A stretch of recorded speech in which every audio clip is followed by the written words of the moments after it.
warahmatullahi wabarakatuh.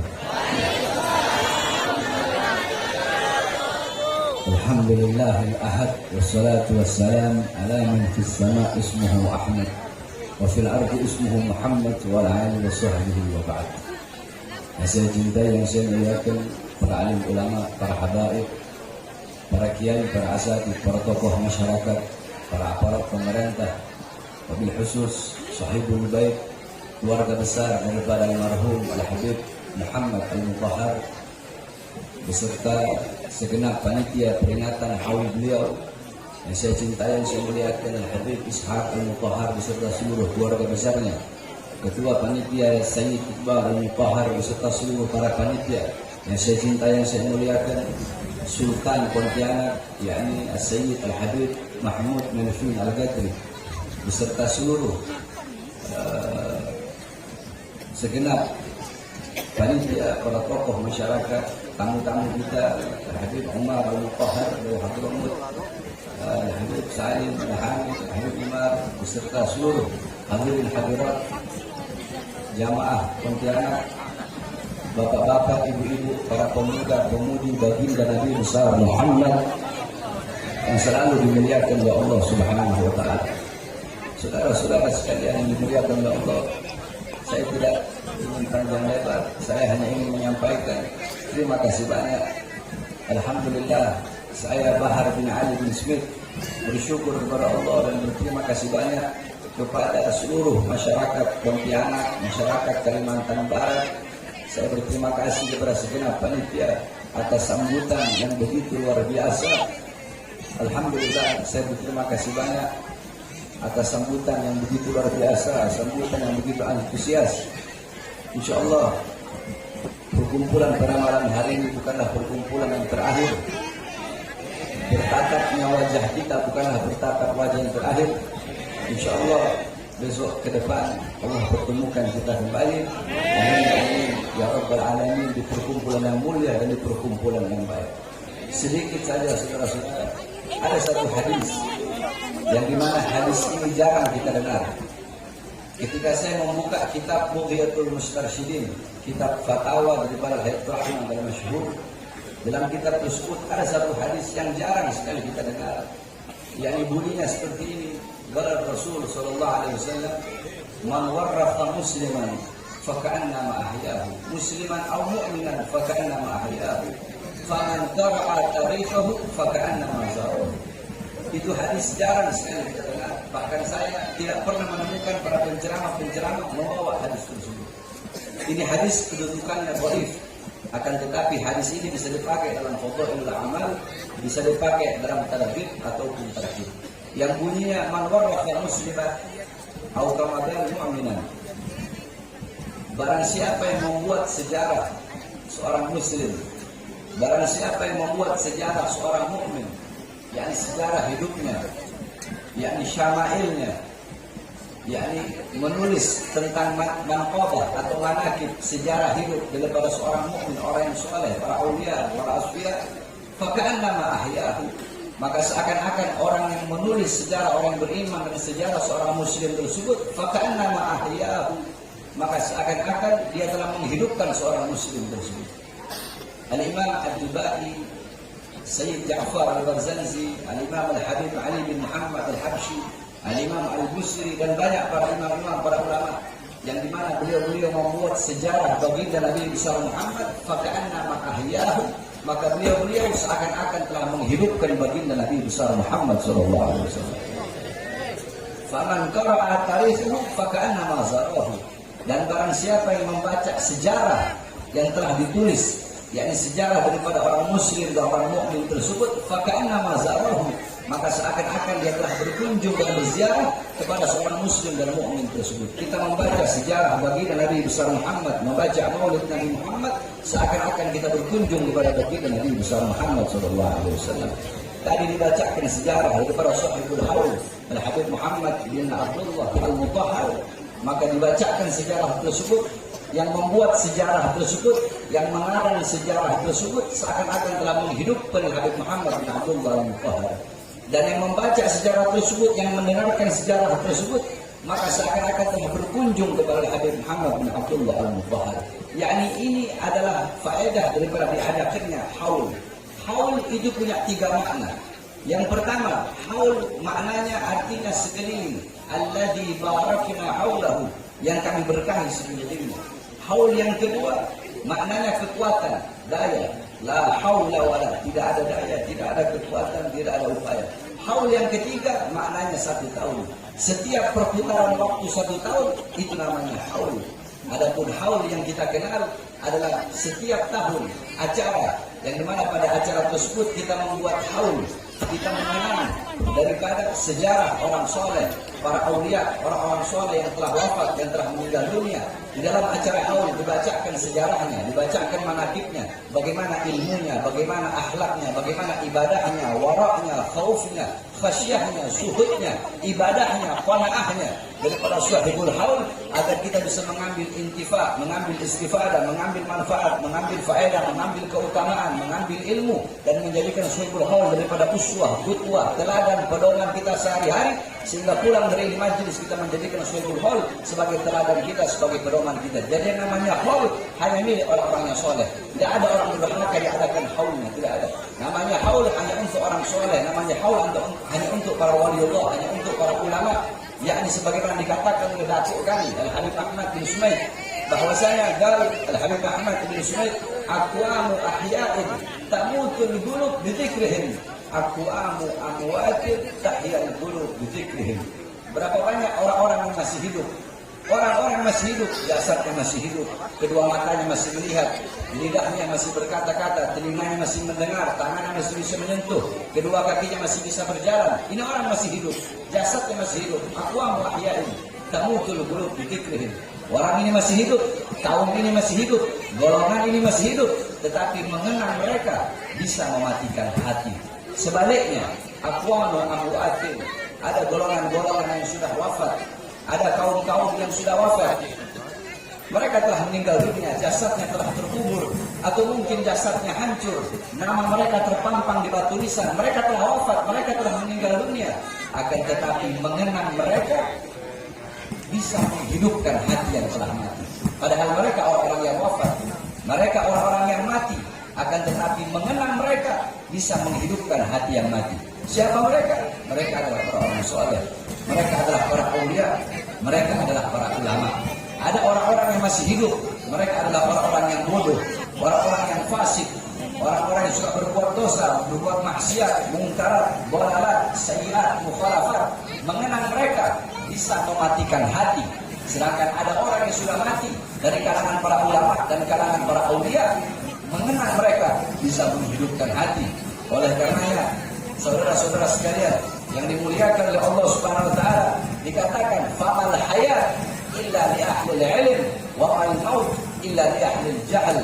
Tidak ada kehidupan kecuali kehidupan hanya miliknya orang-orang yang berilmu, dan tidak ada kematian kecuali kematian hanya miliknya orang-orang yang bodoh. Al jahlu qabla mauti mautun li ahli fa ajsaduhum qabla al kuburi kuburu. Orang-orang yang bodoh, orang-orang yang tidak mengenal Allah, yang tidak mengenal Rasulullah, orang-orang yang tidak mengikuti Al-Quran, yang tidak mengikuti sunnah-sunnah Nabi Muhammad, orang-orang yang buta daripada agama, orang-orang yang buta daripada Al-Quran, orang-orang yang buta daripada hadis, orang-orang yang buta daripada sejarah baginda Nabi besar Muhammad, orang-orang yang hatinya dipenuhi dengan kesenangan dunia, kecintaan dunia, kemakmuran dunia, angan-angan yang tinggi akan dunia, harta, pangkat, jabatan, tahta dalam kekuasaan. Orang-orang yang hatinya tidak rasa takut kepada Allah, tidak ada rasa takut kepada Allah, tidak pernah merasa aman dari azab dan siksa Allah Subhanahu wa taala. Orang-orang yang seperti ini, qabla mauti mautun li ahli, sebelum dia mati, sesungguhnya dia telah mati. Fa ajsaduhum qabla al-kuburi kuburu, jasad-jasad orang yang bodoh, jasad-jasad orang-orang yang tidak mengenal Allah, sebelum jasadnya terkubur, sesungguhnya jasadnya telah terkubur. Mereka bagaikan mayat walaupun mereka berjalan di siang hari. Sebaliknya, orang-orang yang berilmu, mereka adalah orang-orang yang memiliki kehidupan selama-lamanya, yang memiliki kehidupan yang abadi. Walaupun jasad mereka hancur, walaupun jasad mereka telah mati, akan tetapi mereka hidup abadi selama-lamanya. Apa maksudnya? Yakni a'yanuhum mafqudah wa amthaluhum fil ghurubi mawjudah. Mereka adalah orang-orang yang jasadnya telah hancur, jasadnya telah tiada, akan tetapi mengenang mereka akan ada dalam hati setiap manusia. Sebagaimana ibunda baginda Nabi besar Muhammad, Sayyidatuna Aminah, ibunda Rasulullah sebelum wafat, beliau bersyair. Apa syair beliau? Kullu hayyin mayyit wa kullu jadidin bal wa kullu kibarin yafna ana mayyitatun fa dzikri baq. Ibunda Rasulullah Sayyidatuna Aminah, beliau bersyair sebelum wafat. Beliau berkata, kullu hayyin mayyit, segala yang hidup pasti akan mati. Sebagaimana firman Allah dalam Al-Quran, kullu man 'alaiha fan, kullu syai'in halikun illa wajha, kullu nafsin dha'iqatul maut. Segala yang berjiwa, yang bernyawa pasti akan mati. Segala sesuatu yang berada di atas bumi pasti hancur, pasti binasa. Segala sesuatu zat, wujud, bentuk apapun pasti akan hancur kecuali Allah Subhanahu wa taala. Ibunda Nabi mengatakan, kullu hayyin mayyit, segala yang hidup pasti akan mati. Kullu jadidin bal, semua yang baru pasti akan usang. Pakaian barumu tidak akan baru selama-lamanya. Baju barumu tidak akan baru selama-lamanya. Mobil, rumah barumu, mereka tidak akan baru selama-lamanya. Daun-daun yang hijau akan ada masanya, waktunya dia menguning. Ketika dia menguning, dia gugur jatuh dari tangkainya. Segala sesuatu yang baru pasti akan usang. Tidak akan mereka baru selama-lamanya. Kullu hayyin mayyit wa kullu jadidin bal wa kullu kibarin yafna. Semua orang tua pasti hancur. Semua orang tua pasti binasa. Semua orang tua pasti mati. Ana mayyitatun, kata ibu Rasulullah Sayyidatuna Aminah, aku sebagai orang tua, aku nanti bakal jadi mayat. Aku sebagai ibu, aku nanti bakal mati. Ana mayyitatun fadzikri baq. Aku nanti mati, aku nanti jadi mayat, fadzikri baq. Tetapi mengenang aku akan abadi selama-lamanya. Kenapa? Faqad taraktu khaira wa waladtu tuhra. Karena aku telah meninggalkan kebaikan, aku telah meninggalkan anak yang suci. Siapa kebaikan yang ditinggalkan oleh beliau? Baginda Nabi besar Muhammad. Siapa anak suci yang dilahirkan oleh beliau? Baginda Nabi besar Muhammad. Sehingga setiap orang yang mengenang Nabi Muhammad, maka tidak bisa dilepaskan daripada mengenang ibunda beliau, yaitu Sayyidatuna Aminah. Setiap orang yang mengingat Nabi Muhammad tidak bisa dilepaskan daripada mengingat ibunda beliau, yaitu Sayyidatuna Aminah. Karena beliau adalah anak suci, kebaikan-kebaikan yang ditinggalkan oleh ibunda beliau. Maka seperti itu pula para ulama, para aslafun saleh. Mereka telah wafat, telah meninggal dunia, tetapi mereka hidup selama-lamanya.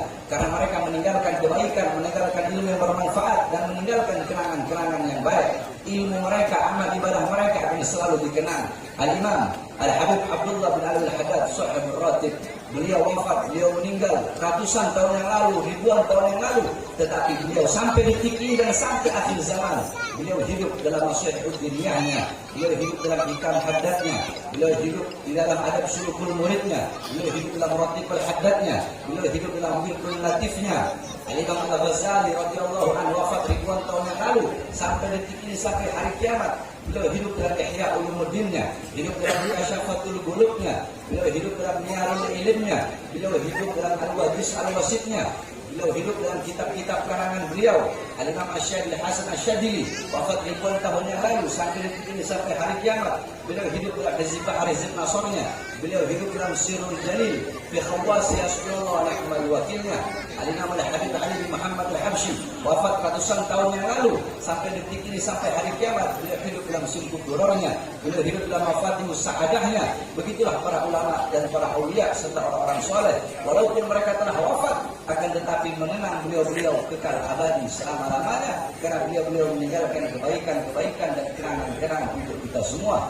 Di Pontianak, siapa yang tidak mengenang, siapa yang tidak mengingat Sultan Abdurrahman Al-Ghadri?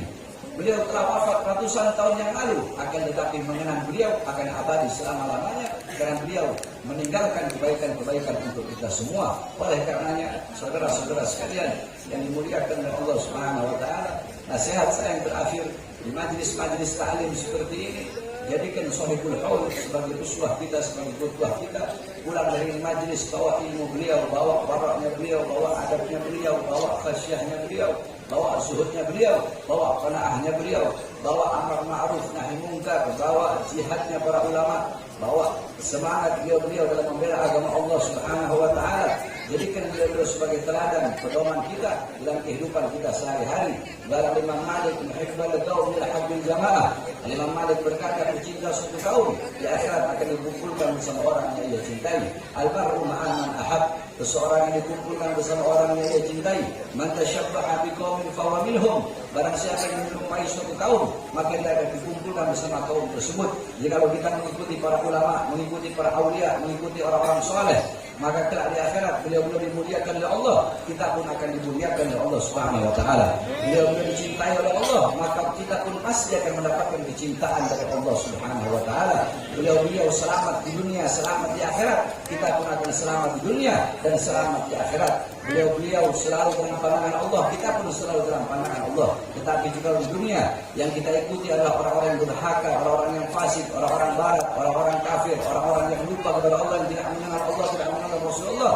Di akhirat mereka jauh dari Allah, jauh dari Rasulullah, kita pun jauh dari Allah, jauh dari Rasulullah. Mereka mendapatkan murka Allah, murka Rasulullah, kita pun akan mendapatkan murka Allah dan murka Rasulullah sallallahu alaihi wasallam.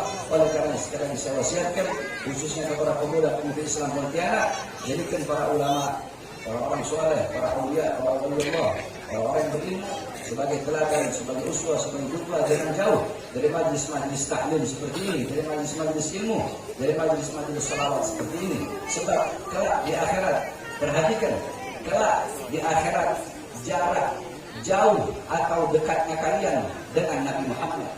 Jarak jauh atau dekatnya kalian di akhirat dengan Nabi Muhammad itu menurut kadar kedekatan atau jauhnya kalian di dunia dari warisan Nabi Muhammad SAW. Nabi Muhammad tidak mewariskan harta, pangkat, jabatan, tahta atau kekuasaan, tapi warisan Nabi Muhammad adalah majlis-majlis ilmu, majlis-majlis zikir. Para ulama, mereka lah pewaris Nabi Muhammad, penyambung lidah Nabi Muhammad, penerus perjuangan Nabi Muhammad, pemegang tongkat estafet perjuangan Nabi Muhammad. Maka jarak jauh dekatnya engkau di akhirat dengan Nabi Muhammad itu menurut kadar atau jarak jauh dekatnya engkau di dunia dari para pewaris Nabi Muhammad, itu para ulama, dan warisan Nabi Muhammad itu majlis-majlis ilmu dan majlis-majlis fikir. Jikalau di dunia engkau dekat dengan para ulama, dekat dengan orang-orang soleh, dekat dengan majlis ilmu, dekat dengan majlis fikir, majlis sholawat, tidak diragukan di akhirat engkau akan dekat dengan baginda Nabi besar Muhammad. Tetapi jika di dunia engkau jauh dari para ulama, jauh dari para habaib, jauh dari para orang-orang soleh, jauh dari majlis ilmu, jauh dari majlis zikir, maka dipastikan di akhirat engkau pun akan jauh daripada baginda Nabi besar Muhammad sallallahu alaihi wasallam. Maka orang-orang yang celaka di akhirat adalah orang-orang yang tidak bisa memandang wajah indah baginda Nabi besar Muhammad sallallahu alaihi wasallam. Mudah-mudahan kita sepenuh di majlis ini di akhirat telah berkumpul bersama baginda Nabi besar Muhammad. Setelah di akhirat kita bisa berada di bawah payung baginda Nabi besar Muhammad, sehingga kita masuk surga bersama baginda Nabi besar Muhammad sallallahu alaihi wasallam. Amin amin rabbal alamin. Kita doakan semua para habaib kita, para sesepuh, para habaib yang ada di Pontianak. Mudah-mudahan Allah SWT panjangkan umur beliau. Allah sehatkan jasmani dan ruhani beliau. Allah perkuat langkah kaki beliau untuk memimpin kita semua menuju jalannya Allah Subhanahu wa taala. Wabil khusus kita doakan guru kita, imam besar kita, Al-Habib Muhammad Rizik bin Husain bin Syihab, mudah-mudahan Allah panjangkan umur beliau. Allah sehatkan jasmani dan ruhani beliau. Allah perkuat langkah kaki beliau untuk berjuang di jalan Allah, demi tersebarnya Islam, demi kejayaan Islam, demi kemakmuran Islam. Allah Subhanahu wa taala hancurkan segala musuh-musuh beliau, orang-orang yang ingin menzalimi beliau dihancurkan oleh Allah Subhanahu wa taala. Amin amin ya rabbal alamin. Kita doakan segenap panitia yang telah mensukseskan ini acara, mudah-mudahan Allah permudah segala urusan dunia akhirat. Amin amin ya rabbal alamin. Kita doakan juga para aparat yang ikhlas membantu ini acara. baik dari kepolisian ataupun dari tentara, yang ikhlas dalam hatinya membantu ini acara sehingga ini acara berjalan lancar dan sukses. Mudah-mudahan Allah naikkan pangkat jabatannya, Allah permudah urusan dunia akhiratnya. Tapi kalau ada aparat atau para pemerintah yang tidak suka dengan adanya acara yang berkah ini, tidak suka dengan adanya acara haul dan acara maulid ini, mudah-mudahan Allah hancurkan. Amin. Allah mantapkan. Amin. Ya Rabbal Alamin. Bismillah babuna, tabarak hitanna, yasin saqfuna, kaf haya ain suad kifayatuna, hamim ain sin qaf himayatuna, fasayakfikahumullah wa huwa as-sami'ul 'alim, fasayakfikahumullah wa huwa as-sami'ul 'alim, fasayakfikahumullah wa huwa as-sami'ul 'alim, wa shifas mas'ulun 'alaina wa illallah nadirun ilaina bi hawl la quwwata illa billah nurul muhit wal qur'an majid fi lawhil mahfuz. فالله خير حافظ ارحم الراحمين، فالله خير حافظ ارحم الراحمين، فالله خير حافظا وارحم الراحمين. وصلى الله على سيدنا محمد وعلى اله وصحبه وبارك وسلم والحمد لله رب العالمين. Kepada seluruh jamaah juga doakan agar segera Allah berikan kesehatan kepada saya. Saya sudah 2 minggu saya sakit, nggak bisa bangun. Selama 2 minggu saya nggak hadir acara. Acara di mana-mana nggak ada saya hadir. Acara di luar negeri saya nggak hadir. Acara di seputar Indonesia nggak ada yang saya hadir. Tapi alhamdulillah selama 2 minggu terakhir saya ceramah itu di Palembang. Tanggal 23 Oktober kalau nggak salah. Itu terakhir saya ceramah. Pulang dari Palembang saya sakit. Semenjak itu saya nggak ceramah. Hampir 2 minggu atau 3 minggu. Baru hari ini saya bisa hadir di Pontianak. Mudah-mudahan saya hadir di sini saya mendapatkan keberkahan dari Allah. Insya Allah kita berjumpa tahun depan yang dimana insya Allah jamaah bisa lebih banyak 10 kali lipat dari sekarang. Terakhir saya ke Pontianak saya masih ingat itu sekitar tahun 2017. Insya Allah jamaahnya banyak. Saya hadir sekarang tahun 2017, 2018 saya ditahan. 2018 saya ditahan, 2020 saya bebas. 2020 saya bebas, baru 2 hari bebas saya ditahan. Saya dibawa ke Nusa Kambangan. Ketika saya dibawa ke Nusa Kambangan, alhamdulillah saya bersyukur kepada Allah. Kedua, tangan saya diborgol, perut saya diborgol, kaki saya diborgol. Dari borgol tangan nyambung ke perut, perut nyambung ke kaki. Saya diperlakukan seperti penjahat besar. Saya diperlakukan seperti koruptor. Saya diperlakukan seperti bandar narkoba. Saya dilakukan seperti penjahat besar. Ada satu cerita ketika saya sedang diborgol seperti itu. Saya bertanya kepada orang yang memborgol saya, yakni sipir penjara di Nusa Kambangan. Saya berkata kepada dia, apakah engkau pernah membaca ayat dalam Al-Quran? Qul la as'alukum alaihi ajran illa mawaddata fil qurba. Apakah engkau pernah membaca ayat dalam Al-Quran? Innama yuridullahu liyudhhiba ankum rijsa ahlal bait wa yutahhirukum tathira. Tahukah engkau siapa Al-Qurba? Tahukah engkau siapa Ahlul Bait? Tahukah engkau siapa Ali Muhammad yang engkau baca dalam setiap sholawatmu? Ali Muhammad Ahlul Bait Al-Qurba yang ada dalam Al-Quran. Ali Ahlul Bait yang ada dalam Al-Quran. Ali Muhammad yang kau baca, yang dimana kalau engkau tidak membaca sholawat dalam sholatmu, tidak sah engkau punya sholat. Itu adalah orang yang kau borgol di hadapanmu. Apakah pantas engkau mengaku sebagai umat Muhammad sedangkan engkau memborgol anak cucu Muhammad Sallallahu Alaihi Wasallam? Saudara-saudara, 2 hari saya baru keluar, saya masuk lagi. Kenapa? Apakah saya membela diri saya? Tidak. Yang saya bela rakyat, yang saya bela bangsa, yang saya bela negara, yang saya bela rakyat yang susah, yang saya bela rakyat yang kelaparan, yang saya bela rakyat yang menderita. Saudara-saudara sekalian yang dimuliakan oleh Allah, cukup sampai di situ? Tidak. Saya bebas tahun 2021. 2021 saya bebas murni. Baru 1 bulan saya bebas murni, saya sudah ditahan lagi. Saya sudah ditahan lagi kasus 6 laskar yang dibantai dan disiksa saudara-saudara. Sampai akhirnya saya baru bebas sekitar 2 bulan yang lalu. Sehingga alhamdulillah pada hari ini saya sudah sampai di majelis yang penuh dan berkah.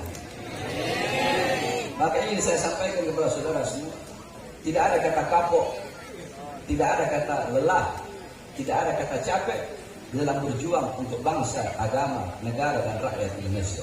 Saudara-saudara, demi bangsa, demi agama, demi negara, demi NKRI, demi Merah Putih, demi bangsa dan rakyat Indonesia, jangankan hanya di penjara, nyawa, jiwa Bahar bin Smith murah harganya betul. Oleh karenanya, saya meminta doa kepada seluruh hadirin agar Allah berikan saya kesehatan, sehingga kita bisa kembali sama-sama berjuang demi bangsa, demi agama dan negara kesatuan Republik Indonesia yang kita cintai ini. Mudah-mudahan Allah berikan keselamatan kepada bangsa Indonesia, kepada rakyat Indonesia, dan kepada negara yang kita cintai. Amin ya rabbal alamin. Wasiat saya yang terakhir sebelum saya tutup, jaga persaudaraan di kota Pontianak yang kita cintai. Kita yang muslim disatukan dengan dua. Yang pertama, disatukan dengan agama Islam. Yang kedua, kita disatukan sebagai satu bangsa, yaitu bangsa Indonesia. Yang di luar muslim, yang Kristen, yang Buddha, yang Hindu, apapun agamanya, kita disatukan, walaupun kita tidak satu agama, tapi kita disatukan dengan satu kesatuan, yaitu kesatuan negara Republik Indonesia. Kita disatukan dengan satu bangsa, yaitu bangsa Indonesia. Di Pontianak, jaga kerukunan tersebut, jaga kesatuan dan persatuan tersebut.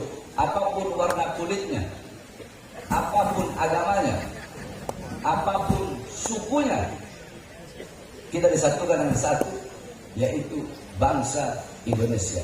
Yang muslim, apapun ormasnya, apapun manhajnya, selama hanya berbeda masalah furu'iyah, kita bersatu. Karena jangan harap yakni fasadul ra'iyah bifasadil muluk wa fasadul muluk bifasadil ulama. Hancur atau rusaknya suatu negara, hancur atau rusaknya rakyat, itu karena hancur dan rusaknya pemerintah. Hancur dan rusaknya pemerintah itu tidak lain dan tidak bukan karena hancur dan rusaknya para ulama. Jangan berharap bangsa bakal jadi bangsa yang baik, negara bakal jadi negara yang baik, kalau para pejabat dan pemerintahnya belum menjadi pejabat dan pemerintah yang baik. Jangan berharap pejabat bakal jadi pejabat yang baik, pemerintah bakal jadi pemerintah yang baik, aparat bakal jadi aparat yang baik, kalau para ulamanya belum menjadi ulama-ulama yang baik. Bagaimana para pejabat mau bersatu? Orang-orang berkata, ayo ulama dan pejabat bersatu, sama-sama membangun NKRI, sama-sama bangun Indonesia. Bagaimana pejabat dan ulama mau bersatu, sedangkan para ulama sama ulama saling berantem, ustadz sama ustadz berantem, kiai sama kiai berantem, habib sama habib berantem. Jangan harap bangsa bakal menjadi bangsa yang baik kalau masih banyak ustadz sama ustadz, kiai dan kiai, serta habaib bersama habaib saling berantem. Oleh karenanya, jaga persatuan, alaikum bil jamaah, fa inna ya Allah ma'al jamaah. Hendaklah kalian bersatu, karena sesungguhnya pertolongan Allah itu berada di dalam persatuan. Mudah-mudahan Allah jaga Pontianak khususnya, dan Allah jaga kita punya negara Indonesia menjadi negara baldatun thayyibatun rabbul ghafur. Amin amin ya rabbal alamin. Sekali lagi saya mohon doa agar Allah berikan kesehatan kepada saya dan kesehatan kepada semua. Amin ya rabbal alamin. Wa'afu minkum. Saya ini melihat orang kunang-kunang seperti mata, makanya saya agak tutup mata. Udah 2 minggu begini, saya nggak tahu kenapa. Lihat orang kunang-kunang, pusing. Tadi saya hampir pingsan waktu jalan kemarin. Makanya nanti kalau pulang saya minta jangan ada yang salaman. Tadi saya hampir jatuh, untung dipegang di sana di ujung, sebab orang desakan nggak kuat. Makanya nanti di sini saya minta tolong jangan ada yang. Sebab saya lihat orang masih pusing, saya nggak bisa angkat suara keras, masih pusing, masih. Makanya nanti balik saya minta tolong jangan ada yang sempit-sempit itu yang ada di zaman. Mudah-mudahan kita semua diberkahi oleh Allah SWT. Assalamualaikum warahmatullahi wabarakatuh.